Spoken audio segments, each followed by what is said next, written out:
داخلي او خارجي دښمن ته زموږ دا پیغام او دا مؤخر دی هیڅوک دې د افغانستان د بیا ورانولو او ناامنه کولو کوښښ نه کوي. موږ د افغانستان دفاع په خپل وینو په خپل سر سره کوو. هر هغه څوک چې د افغانستان په اړه ناوړه پلانونه نیسي موږ به هغوی ته غاښ ماتونکی جواب ورکوو. موږ د افغانستان د ساتنې لپاره روزل شوي خلک یو. موږ به دا هیواد په خپلو وینو او په خپلو سرونو ساتو.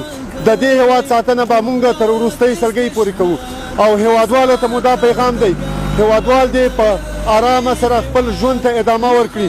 موږ د دوی په دفاع کې راجګ شوي یو. له هر دښمن څخه به موږ د دوی دفاع په خپلو وینو او په خپلو سرونو کوو.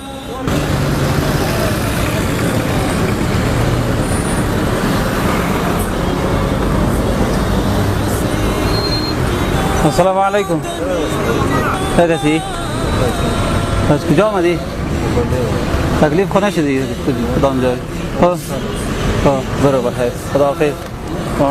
ما به نصرت الله می جنگیم. ما